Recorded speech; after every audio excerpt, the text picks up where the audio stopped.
It's a sin to say what there's to eat when there's so much I don't know and won't pretend.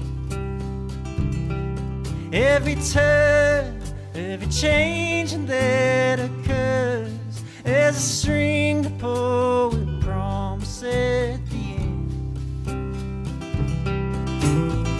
And our hearts could break even if we stay on this side of the lines we made.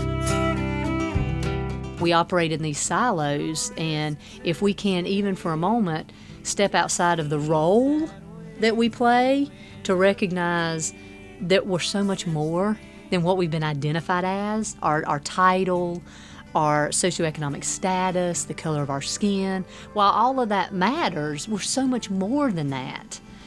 And we have failed to remember it. And I think what happens through the walks and through the educational events and through the cafe is even but a small opportunity to remember that, yeah, I have a house, but that doesn't make me who I am. You know, I have a job, but I would be just as important in the world if I didn't. Still have something to give, because no matter what happens to us can never diminish our created purpose. We are love. We are joy. We're all connected. We're all interdependent. And so when we try and do it by ourselves and we try and depend on things that don't live, we're missing a huge, vital, integral part of why we were created to begin with. Welcome back to Unbroken Chain. I'm Mara James, and that is Shannon Spencer.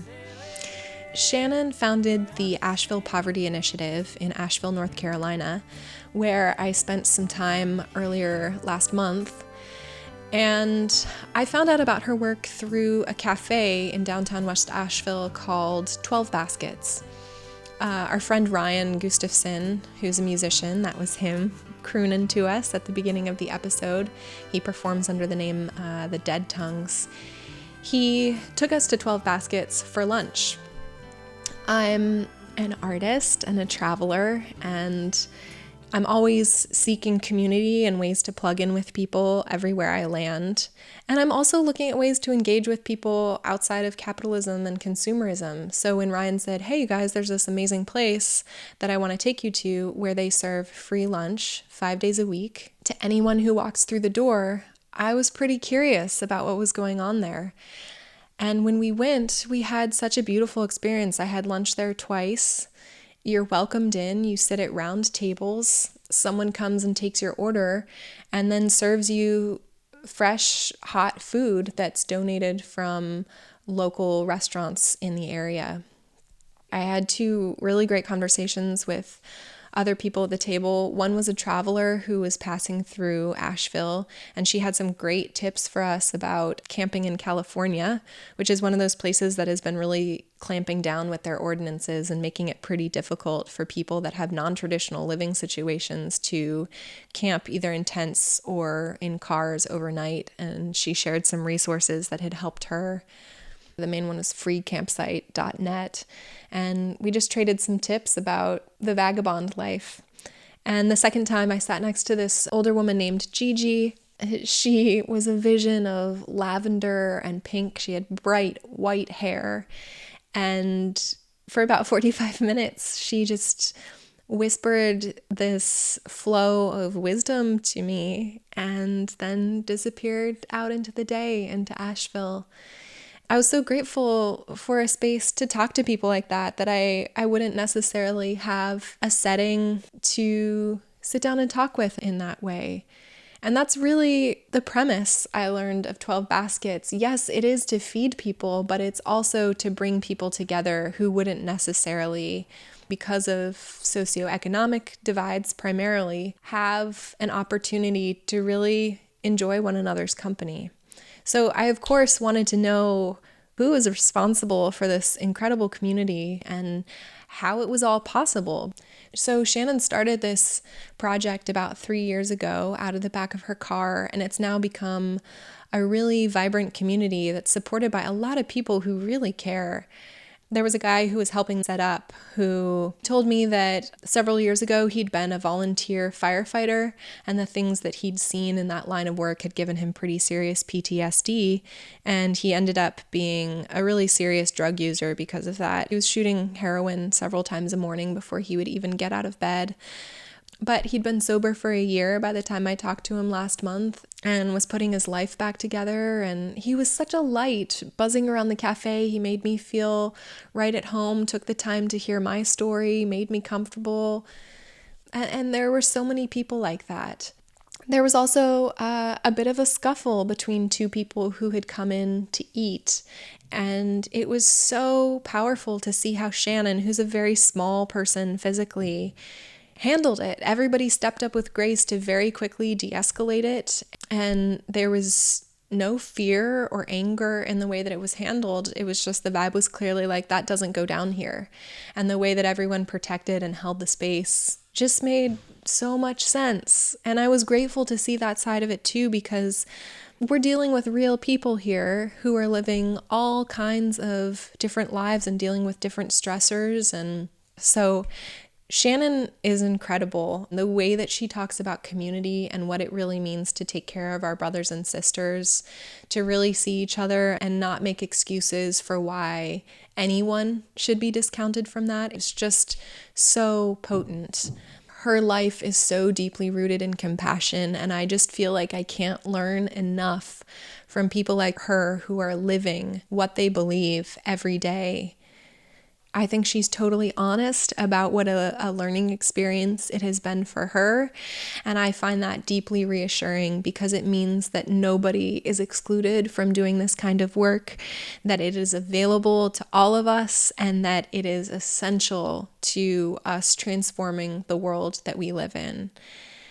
I'm deeply grateful to the space that she and everyone that is joining her in Asheville is holding. She inspires the hell out of me, and I know she's going to do the same for you. So here she is, Shannon Spencer. My name is Shannon Spencer, and about, I guess it was 4 years ago, I started a nonprofit called Asheville Poverty Initiative, and that really came from my desire to be in relationship with folks that I had met on the streets of Asheville who were living in poverty in the profound way that they had influenced the way that I see things and experience things, even here locally.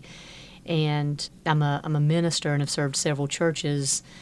And I think what we do in faith communities is phenomenal, and I think it's incomplete. In that many of our outreach ministries are very one-sided. It's very transactional, meaning that it's those who are resourced giving a resource to the under-resourced with very little systemic change in that exchange. And so while that's absolutely needed and very important, and I'm very grateful for all of it, if we're not doing anything that's changing the systems or the perceptions or stereotypes that enable the system to begin with, we're just kind of perpetuating the injustice in a way. And so for me personally, where that started to change was getting to know some folks in a way that didn't dismiss the disparity, but also didn't allow for us to be defined by them either. So it wasn't a haves and a have-nots. It was a Shannon and a Donnie, and getting to know each other, and Donnie sharing what he had to share, Shannon sharing what she had to share, and in that, transformation as opposed to only transaction. And so trying to figure out programs and models under the umbrella of the nonprofit to provide opportunities for folks to be able to share their stories and their wisdom and their experiences and their resources in the ways that they had, so that we could hopefully make a more whole community for everybody in Asheville. What are the transformations that you're hoping to see? I think the interesting thing is, just as a person of privilege, the transformation tends to always default to, get people out of poverty. And that's the goal. And that is. And I think to do that, those of us who are privileged need to be changed, and perhaps even changed first. because we are, all of us are both the cause and the solution to the issue. But Asheville Poverty Initiative, if I really had to name the population that it is geared for, it's actually geared for the privileged, to change their hearts and minds by the people who are living the daily realities of poverty in such a way that we can then all get around the table and learn from each other to try and address the gaps and, again, the stereotypes that just keep us fearing each other and misunderstanding each other, which then results to all the other consequences that we're seeing here in Asheville now, the fear and the misunderstanding and the othering that is happening. And we truly believe that a lot of that can be dismissed and deconstructed by just getting around a table and eating with each other. What is that fear all about? I actually think it's I mean, this is going to be abstract, but the more that I do this work, I think the fear comes from our society defining our worth and our proper place in society by what we own. And so if I own a house and then I see somebody who's on the streets who doesn't, then automatically they become the image of what I don't want to be. And therefore there's value and actual justification in me blaming them for them being in the position that they're in, because then that somehow safeguards me from winding up like them. And so we just continue to create these deep ditches that we don't want to climb out of. Because when I see the way that they are treated, my biggest fear is to become that. And so I'm going to do whatever I can not to become that, even if I have to demonize, even unintentionally, that. And so that's the deconstruction, I think, for folks of privilege when you come to the cafe or you participate in an educational walk, that we actually begin to find liberation in not aligning ourselves or associating ourselves with our stuff, that we are actually more than that, and we don't have to be so afraid to lose it.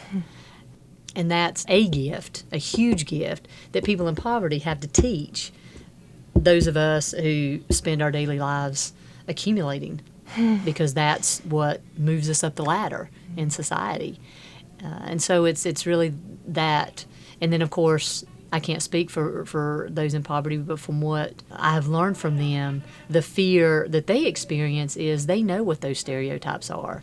And when the places that they walk into on a daily basis only define them as the needy or the less fortunate, one of a couple of things are bound to happen. One, you're going to start to believe that about yourself, and so you lose hope. And when you lose hope, you stop caring.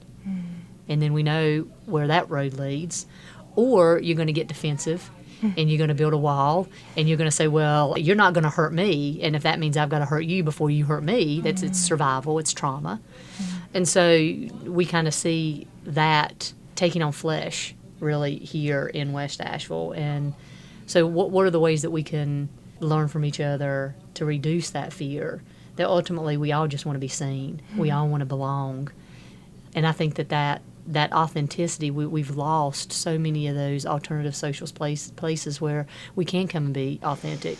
Those of us who operate in the resourced world, whether it's directly taught or not, we learn to not air our dirty laundry. We got to put our face on and act like we've got it all put together. Otherwise, we're weak and we're vulnerable. And so we go down a path that's very dangerous and unhealthy because we're not being real. We've lost what it means to just be ourselves, and that to be okay and that to be enough. And so we find ways to self-medicate as well. And for people who are under-resourced and don't have what they need to live, it's the same story, different way. They're just trying to be seen and figure out their worth and want to be valued and find their purpose in a system that continues to only want to see them as the problem or the less fortunate.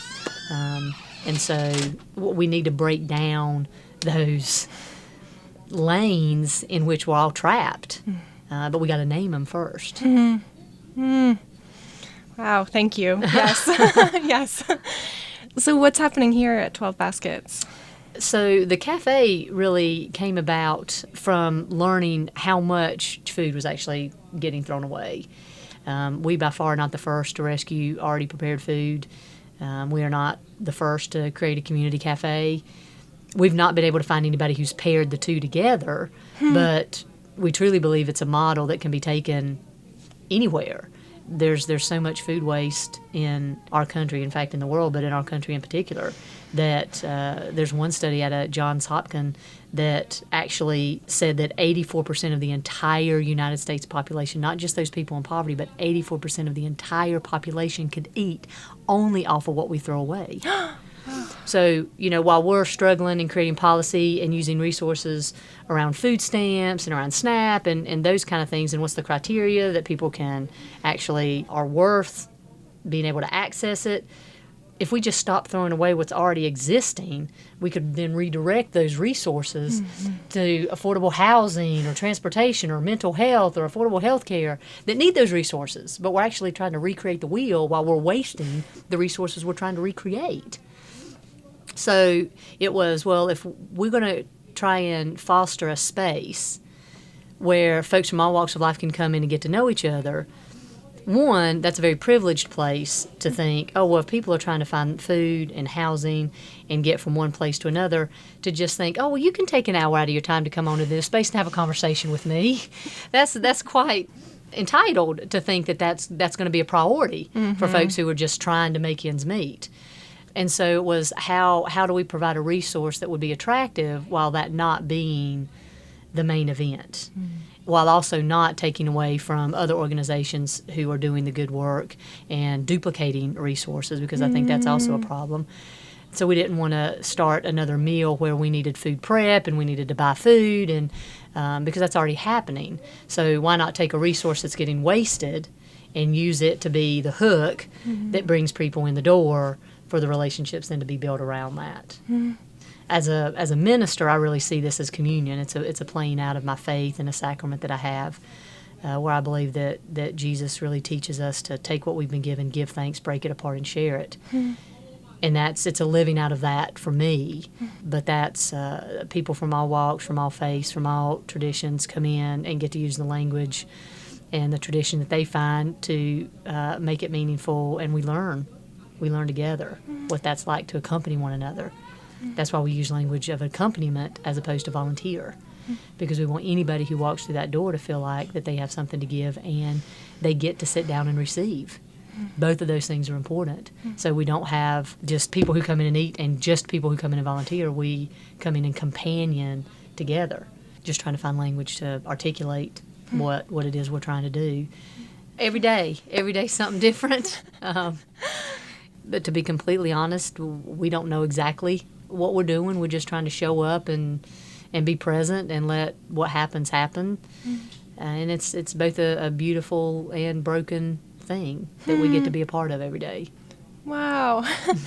Yeah, I guess from sort of the practical standpoint, it does make sense that there are so many resources. And, you see stories about grocery stores throwing out so much food and locking their dumpsters. Is this something that it's possible to do everywhere?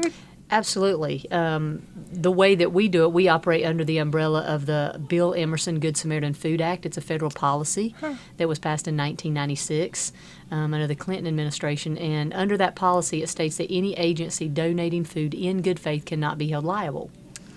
Now, there's two caveats: gross negligence and malicious intent. So obviously, anybody who is doing it, you want to hold the highest standards for the safety and quality of the food. So we follow ServSafe food guidelines that Manna Food Bank provides out. The good news is with already prepared food, the risk of cross-contamination is diminished quite a bit because you're not dealing with raw substances. However, you still want to take every precaution that you can because you want it to be safe and healthy. That said, there's still a tremendous amount of fear and a fear of liability with grocery stores and restaurants because the policy is it's not known. It's just something that was passed and there was very little fanfare about it. It's the pendulum swinging, thankfully, and there's a lot of good organizations that are really pressing it and making it more known. But again, we still have weekly restaurants and grocery stores turn us down. And we come back next week. Yes, you must be quite persistent to have this going for, is it 3 years now? Yes. Yeah. Yeah. Wow. Yeah. What have you learned in that time? Oh, gosh. a lot of what I don't know. I've learned a lot of what I don't know. I think the biggest piece is, for me, that we have some pretty deeply ingrained perceptions around poverty and around homelessness, and our deeply ingrained ways to engage that. You know, for instance, almost every day when we have a new companion come in that wants to help out, we have to spend close to 20 minutes really strongly encouraging them, no, you need to also sit down and eat. Because our default is, no, I don't want to take from those that don't need, or who need. I don't want to take that. And really trying to break through that facade that no, I'm here only as a have. Even as a good and well-intended have. It's trying to help folks understand the incredibly dignifying act of you using your choice to sit down and eat with those who don't have that choice. I mean, when people come in here, they can tell pretty quickly who could go over across the street and eat. And for them to watch you make the choice to sit down and eat with them the same food at the same table on the same plate is incredibly dignifying and empowering.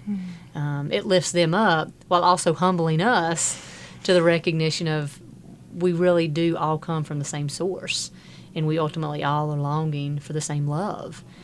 And when we can start from that locale, how does the world look differently when that's the eyeglasses through which we see? I think, too, the hardest part about the cafe has been the gentrification of our neighborhood, somewhat along the same lines of when we opened, and the role that has placed us in, that I personally didn't foresee us being a part of, but has cast us into this very public platform on which there's a lot to deconstruct. There's, again, a lot of fear and trying to just keep up with what that means. What is our responsibility? What is our privilege? Without losing and falling into a very defensive place that doesn't help anybody either. But sometimes that's what it feels like when you feel attacked and assumed to be doing things that you're not, with very little what feels like interest for those folks who are attacking to really learn about what you're doing and to see a bigger picture, because it's just easier. Again, it's fear. And we all have it, myself included, you know. But I know what has absolutely worked for me, and I can name it absolutely here in this neighborhood. The folks that I've met here in the cafe, when I walk up along Haywood Road now, those very same people that strike fear in the hearts of others, they're my friends. I can say hello to them and call them by name, and they can call me by name. And instead of feeling like I need to cross the street because, oh, are they going to ask me for money, or oh, are they going to catcall me, or oh, that's a very uncomfortable situation, it's now I look forward to it. Because, again, it's your neighborhood. You get called by name, and you get a smile, and you get a hug, and everybody feels good about it. And when people feel good, people make better decisions. And the more that we know each other, there's more accountability. So, I mean, as we want folks to pick up their trash, and we want folks to recycle, and we want folks to make better decisions and to be polite and mannerly, the more people feel a part of something, the more motivation they have to do that. Whereas if they're feeling alienated and really looked upon as a problem and want to be, shooed away, what does that motivate? Yeah. Again, you're going to get the defensiveness, and you're going to get the, well, if this is what you think of me, you treat somebody like an animal. We have research to show what that does in our criminal justice system. So that's the biggest invitation. We know lunch doesn't work for everybody, so for people who work, we get that. That's why we started a dinner on Sunday nights. We want those who can to come in, and for us to want to address the gentrification as a community in a compassionate way that recognizes we're all coming at it from different perspectives. And for those of us who don't have a place to live, it's a little more urgent than just the reality of, there's trash in my parking lot. Not to dismiss that nobody wants that, but there's some triaging that may need to happen around surviving. Has the gentrification in Asheville specifically, has it been displacing people? Yes, absolutely. And that's part of the last summer is really when it kind of hit a boiling point here on our property.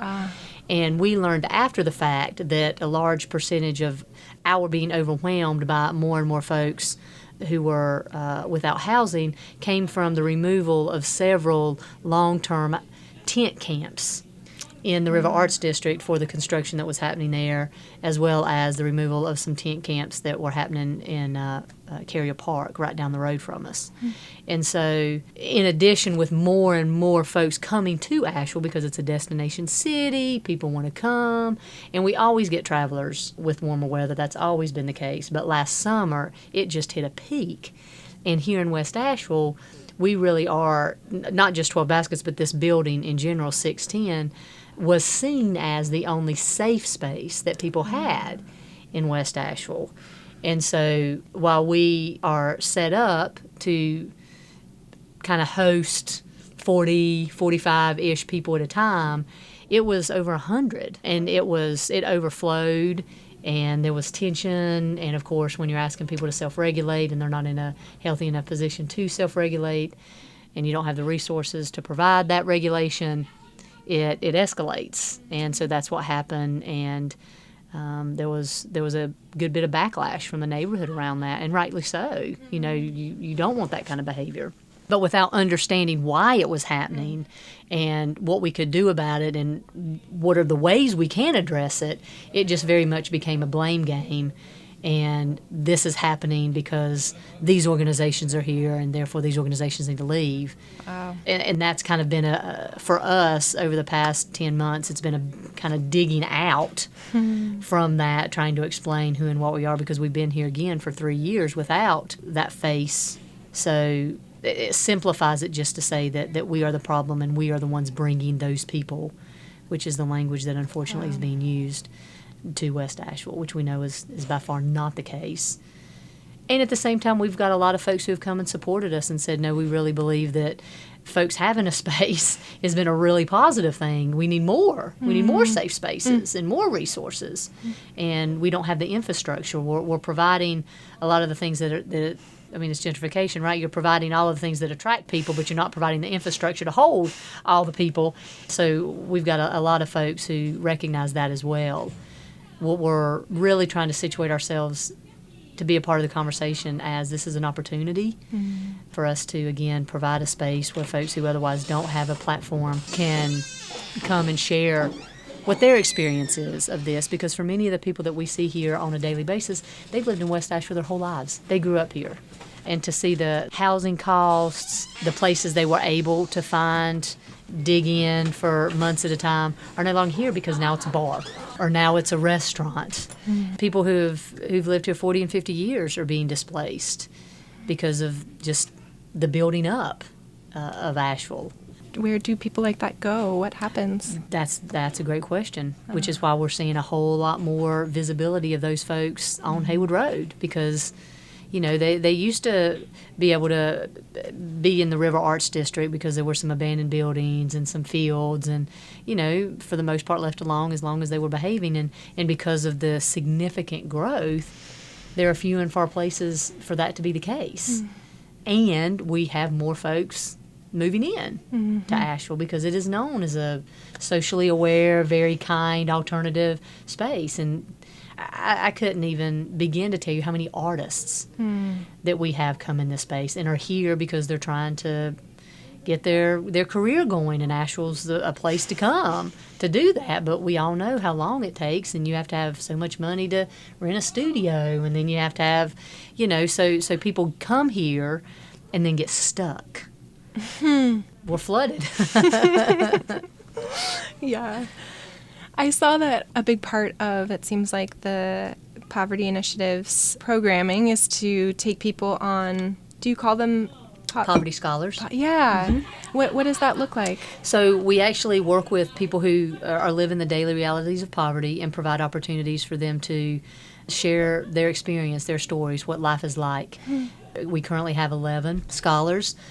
Some have been generational poverty, some it happened because of a health crisis, some because of the downturn in 2008, some because, you know, just a divorce. So we really wanted to kind of bring about the wide spectrum of the causes of poverty as opposed to just lumping everybody into, one bad decision or 3 bad decisions or addiction. More often than not, what I've discovered, at least with the population that we work with, poverty rarely comes as a consequence of addictive behavior. Addictive behavior comes from poverty. It's actually self-medicating. Go on record to say I've not experienced any more addiction on the streets of Asheville as I have in the houses of Asheville, or mental illness. We tend to just label people in poverty as they struggle more with substance abuse or they struggle more with mental illness. And the reality actually is no, those of us who have homes can privatize those behaviors. And those who don't have access or the privilege to do that, they're living in a fishbowl. We see that behavior and then we define them by it. Any one of us can name on one hand people who are self-medicating and still functioning. So we have walks. So the scholars will walk through downtown Asheville and talk about the different agencies that are trying to address poverty. The really wonderful aspects of it, the hard aspects of it, the gaps of it. What has worked for one hasn't worked for somebody else, and why not? Why are we trying to make it a one-size-fits-all when poverty isn't? We do panels. We do educational experiences where we just allow folks to look at satire cartoons. And what does that mean? We have retreats where we go and spend a weekend. People who are privileged, people who are in poverty, and we go and get a cottage out in Montreat, and we spend a weekend together. We eat together, we cook together, we sit around campfire together, we play cards together, and just how does that influence our worlds when we come back? Again, just trying to pinprick those stereotypes. We use language of poverty scholar intentionally, one, because we want to situate what we're trying to address, and we're trying to address the injustice of our economic system. We use the language of scholarship because we want to pay scholars. We want to pay them, because if we were to bring in an expert on climate change, there would be an honorarium. People who are living the daily realities of poverty are experts in poverty in ways that those of us who have never experienced it cannot be. And why should that experience and that educational opportunity not also be just as valued? So we try and set these things up where we get to pay them a just hourly wage for their knowledge, for their time, for their experience. So we're hoping that as that grows, this can also be an economic opportunity for folks. I mean, it's never going to be a full-time job. I hope we actually work ourselves out of a job. But it does help, because even though when we talk about people living in public housing, there's still money that's needed. And this is one way that people can legitimately get it and share their story in a profound way that reminds them what they've experienced has a purpose and a worth, and they're being invited to share that. Yeah, sometimes I have the sense, coming from privilege as well, that there's sort of like a threshold of, like, if you cross this with the choices that you make or the length of time that you don't live in a house, it's just like you lose a certain level of worth that then, I don't know, do we just cross people off at a certain point? I want to believe we don't. I think systemically we do. But I think that that's not because we're bad people. I just think we're all overwhelmed. I think the way that we are living in our society is very unhealthy and very dysfunctional. All of us, all walks of life. I mean, we're so busy. And when we're busy, we're stressed. And when we're stressed, we lack compassion because we're just trying to get things done. And you're standing in my way of getting something done. And then, we just, again, follow that trail down to we begin to see each other as threat. And this whole narrative that we live in around scarcity, that we're spoon-fed day in and day out. There aren't enough resources. There aren't enough houses. There's not enough money. There's not enough food. There's not enough health care. Those of us who can access more, we want to get more because we want to be sure that we're defending ourselves from what's lacking. We always want to have enough. And so when I then see you get something, well, that's taken away from me. So you're my competition rather than my sister, right? Whereas we really want to try and situate ourselves and operate out of a place of abundance because we do believe there is enough. There's absolutely enough. The reason that there are people who are not, that don't have enough, isn't because there's not enough. It's because we live in a system of hoarding We live in a system that doesn't redistribute. We accumulate. And so that stuff, as opposed to getting spread out where everyone has access to it, is stuck in a silo somewhere, stuck in a bank somewhere. That's why people don't have what they need. And so we don't have to be scared of that. I mean, that's actually good news, right? We don't have to recreate something that doesn't exist. We don't have to grow more. We don't have to build more. We just have to rethink how we redistribute what already exists. But to do that means letting go of the fear for those of us who have gotten into the habit, into the mentality that hoarding and accumulating is actually what makes us safe, when it's really getting to know our neighbors. Community is what ultimately makes us the safest, because poverty is not ultimately a lack of resource, it's ultimately a lack of safeguards and safety nets in community. Because any one of us can think in our lives, if we didn't have our parents step in, or we didn't have a friend's couch, or we didn't have our car, or we didn't have insurance, we have access to so many safety nets that catch us should we make a bad decision, or should we lose a job, or should a health crisis happen. We've got something to kind of buoy us up, whereas for so many folks who have found themselves in poverty, that was not the case. And so they spiral. They take 3 steps forward and 5 steps back. And so if we can get back to recognizing the power of community, again, I know that's abstract and it's big and it's lofty and what do we do today? But community provides the accountability and the belonging that I think the vast majority of us crave. And instead of just trying to survive life, we could then thrive. How did you personally follow this path? Oh gosh, I don't know that it's a following. I think it just kind of fell. That this is all what I've learned. I didn't come to this knowing all of this or believing all of this. This is all evolved from the relationships and from the experiences of being here daily and just watching what happens with people. The liberation from those who come in and can shed that mask of, yeah, I dropped some plates, and instead of somebody shaming me for it, we're all going to clap and laugh. Watching somebody who comes in who I see shame all over their face holding a cardboard sign at the intersection of 240 come in and somebody go, hey, and call them by name and give them a hug and just wash that shame, wash off. And even for 2 or 3 hours, just the joy that's in that. It is profound, isn't even a strong enough word, convinced me of the need for more spaces like this.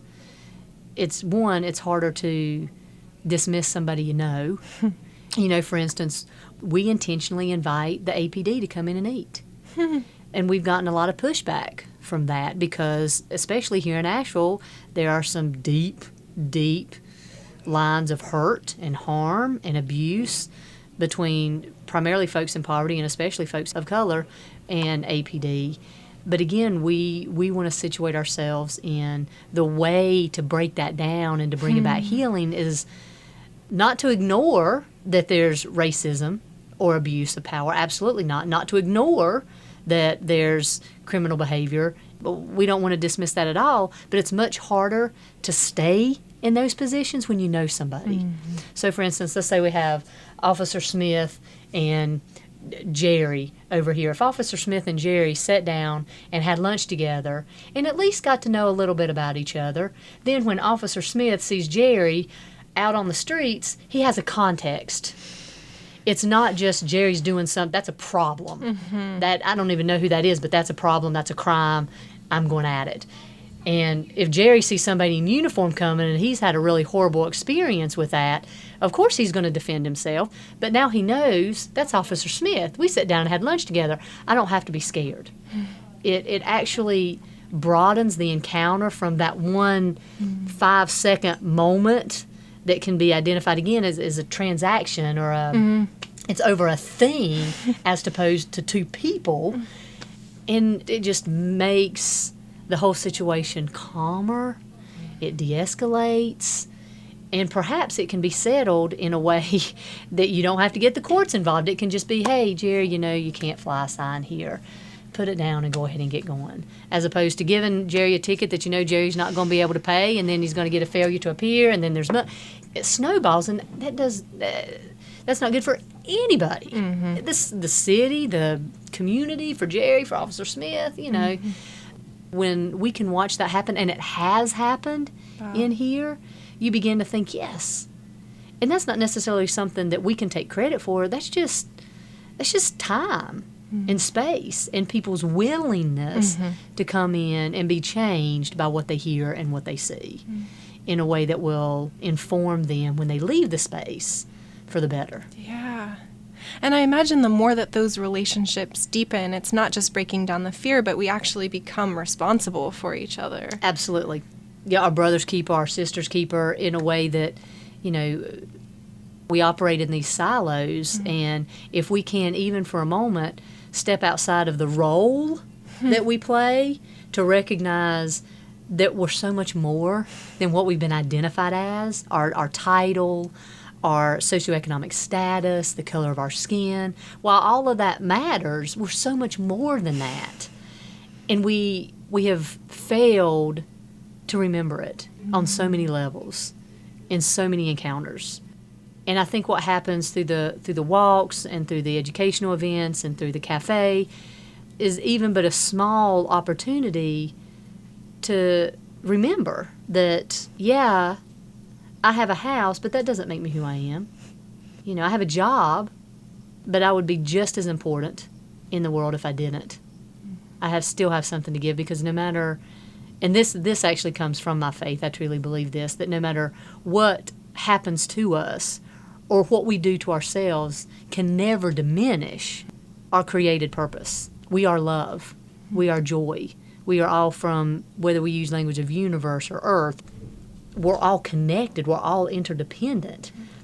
And so when we try and do it by ourselves, and we try and depend on things that don't live, when we try and depend on money, when we try and depend on buildings and titles, we're missing a huge, vital, integral part of why we were created to begin with.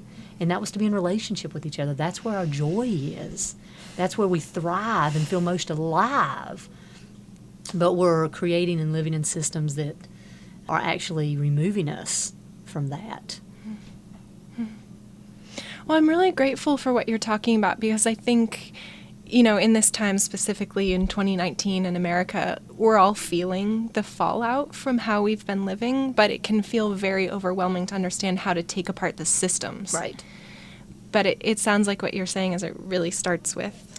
We believe that. Of course, there's so many organizations doing huge work that also has to be done. The policy, the advocacy, all of it. Again, we are a part of the puzzle. But why we believe in what we do so much is, if we're not changing the perspectives and the attitudes that we have that sustain the systems, then we're just going to keep fighting, and we're just going to keep voting back and forth over, you won this time, well, I'm going to win the next 4 years, and because we're not changing the way that we see it and experiencing it. And we've seen it happen in here. That happens when we get to know each other. When we read in the newspaper, they're going to condemn this low-income neighborhood. Well, on the surface, that sounds great, right? That sounds wonderful. But when you know 5 people that live there, you begin to ask the questions of, well, what does that mean for them? You get involved in a deep way. And no way to say that the condemning is right or wrong, but okay.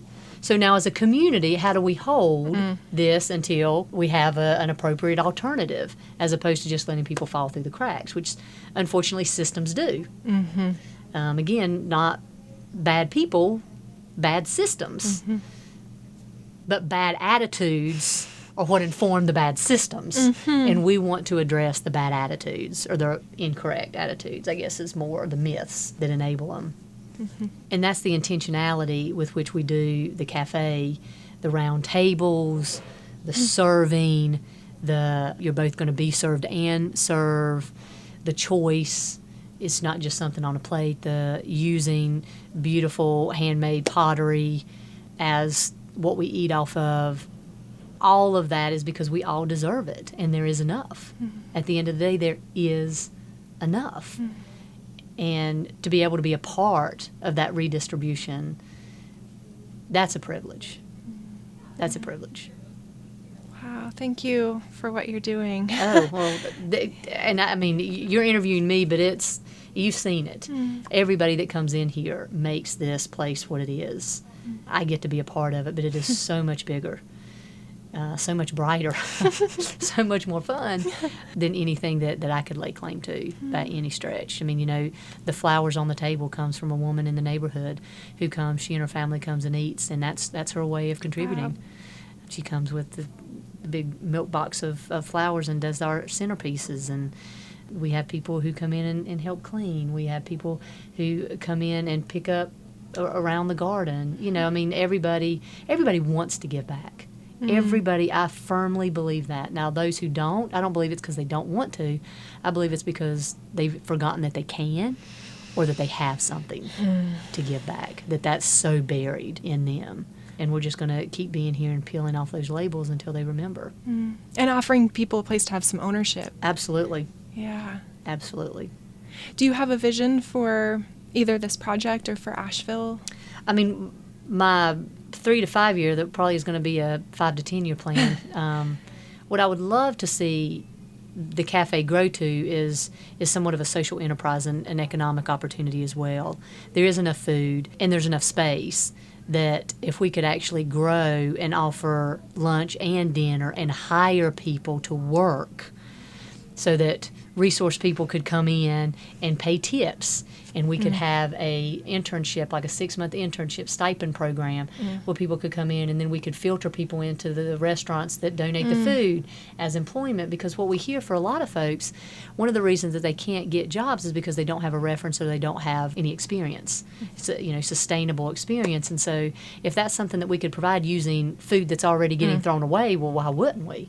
And instead of you needing $60 for your medication, instead of going and flying a sign, come on in here and work a couple of shifts, and people can legitimately support you in doing that, and you get to know each other in doing that.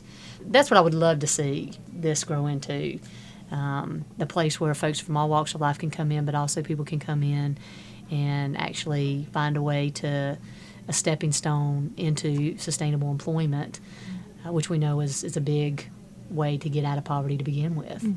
But what we also know is the biggest thing, to go and get an apartment, you have to have first month's rent, last month's rent, and security deposit. And for people who are working minimum wage, even 40 hours a week, how are you going to accumulate that? You're not.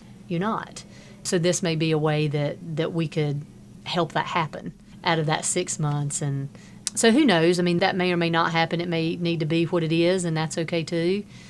What we do know is that this could happen anywhere. Yeah, it's such a great model. Yep, it could happen anywhere. And we've had places call us and want us to come and kind of duplicate it there. And we could do that, but if it's not organic, it's not what we do. So we've really said we will consult, we will walk alongside, but the community needs to take ownership in this. If you want it to be what we do, if you want it to be a 12 Baskets where it's grounded in relational community building, then that can't be us coming in from somewhere else and starting it. So there's some seeds planted, so hopefully something will take off. And, again, it's the redistribution and the reminder that there is enough, and we get to be a part of that sharing, which is life-giving for all of us and liberating. Are there any demystification of myths or any truths that you would hand people as sort of an entry point into doing work if they have privilege? That's a great question. I think the first thing is to really remember the importance of contextualizing. For instance, we would be really naive to try and suggest that every person that walks through our doors is happy and wanting to talk to people and wanting to give back, and that's not true. On the other hand, to also identify them as a bad person or something's wrong with them because of that negates, well, maybe they slept in a puddle last night, or maybe they haven't talked to their mom in 3 years, or maybe their pack just got stolen.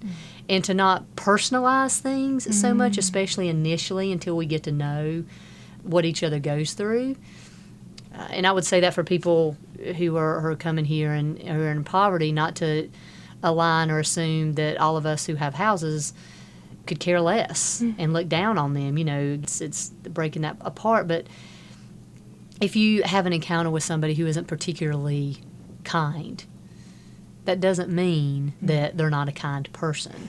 It may just mean they're having a bad day. Whereas when we have a bad day, we have a bed and a room to go and cry in. They don't. And this may be the only space where they feel like they can vent that in a way that's not going to come back and get them in trouble. And then not to globalize that one. Oh, well, I went and I had this guy was really ugly to me and he didn't say thank you. And so to try and keep that from enabling the stereotypes, to contextualize it. So the information piece, I would say, is huge, especially if you're thinking about going into a shelter or a place where you're going to encounter folks. We all come in with a story, and we all come in with baggage. And the more that we know about that, the more that it will help us engage and learn from each other. The other thing I think is, and you asked earlier about one of my biggest learning curves, don't wait till you have it all figured out. We would still be waiting. The very first day that we opened, I didn't know how to make coffee. And there sat our little coffee machine, and it was somebody who was living in a tent, Thorne, who made our coffee for us that day, who still joins us and helps us out, and in fact is one of our poverty scholars. So, just start with where you are, and that's enough, and don't give up. This started out of the back of my van with a card table out in my basement at a bus stop. So just keep, if it's something you believe in and people see that it changes, it will happen. It will happen, but it doesn't have to all look like that on paper first. You must have pretty strong practices that help you stay the course. I'm stubborn. I'm stubborn and I'm desperate, so there you go. Those are the two combinations. When you're doing this and you believe in the people that you're doing it with, it changes it. You're not doing it for poverty. I very much was doing this with Joshua and Tisha, two people who I adored and loved and watched them just go through hell over and over and over again, and who are good people. And when you kind of have that as motivation, it keeps getting you up in the morning. Yeah. Well, where can people find you or support you who want to be involved? We have a website, AshevillePovertyInitiative.org. We have a Facebook page, 12 Baskets Cafe. That's where most of our daily updates come in. Our biggest, if you're local or if you're traveling, we'd love for you to come to the cafe. That's going to be the biggest and the best introduction to who and what we are. If you would like to schedule a walk or an educational event, just email us, AshevillePovertyInitiative@gmail.com. We would love to do that. The biggest way to support us is to come in. Obviously, money matters because we have rent and utilities, but we trust that that's going to come, and we want that to come after you believe in what we do. So come in and be a part with your presence, your physical presence, and we believe however you're led to support us after that will happen. That's how much we believe in what happens here. You're magic. Well, this is magic. We believe that. Well, thank you so much for sharing. Thank you.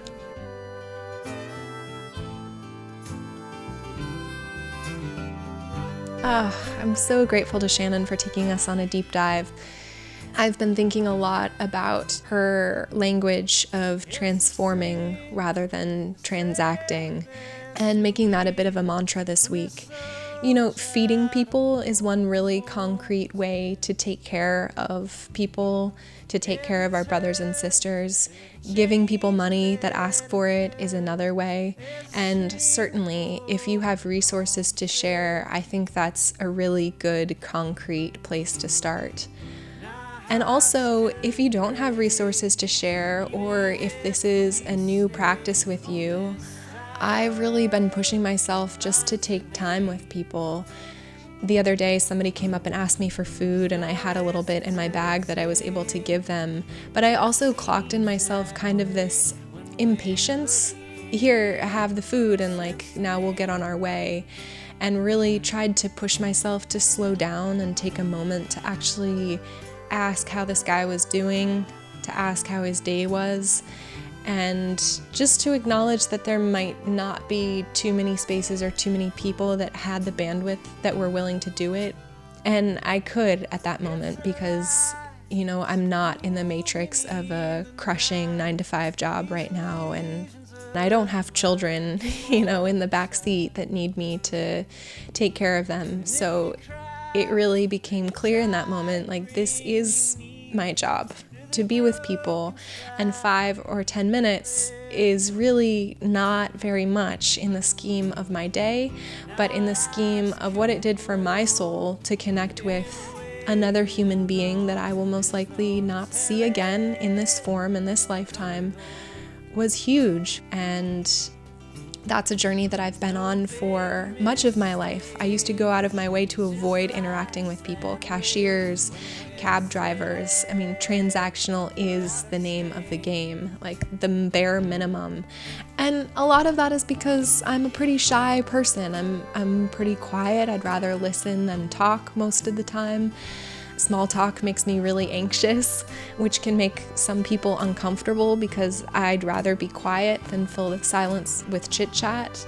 But as I've done work on myself through meditation and plant medicine and, just living life and growing up a little bit, I've become more comfortable with who I am and realized that a lot of that hesitancy to connect, which still happens sometimes, comes from a place of not liking myself and not feeling like I have something worthwhile to share. So anyone that's willing to be vulnerable and meet me in that space is really offering me a gift. And really, it's become the pleasure of my life. Uber drivers have given me some of the most incredible stories that I've heard in my travels because people in that job are often immigrants. They're often taking care of families overseas. They are building their own businesses while they're hustling every day for their day-to-day survival. And oh my God, what an education. What an education. So if you want some homework this week, I'm thinking about the places where I'm still transactional in my life without necessarily realizing it. The people that I might primarily interact with because they are doing something for my life, whether that be selling me something or giving me information, and really challenging myself to see them first as a person and see their heart, even when the interaction may not be what I want it to be. If it doesn't give me a dopamine hit of like, oh, we're connecting and you're my brother, you're my sister. If there is pain that causes separation, challenging myself to still show up to that and make space for that truth and welcome in the possibility of context far beyond what I may have experienced in my life and what I may be able to see on the surface.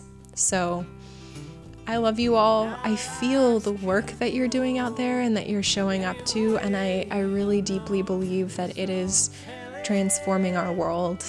I know that it's scary and uncertain times and that it takes so much faith to make yourself vulnerable when it's so clear that there are so many forces beyond our control, and it's so incredibly brave to keep showing up to doing this kind of work when you could very well pull up the covers and put them over your head and disappear. So be sweet to one another.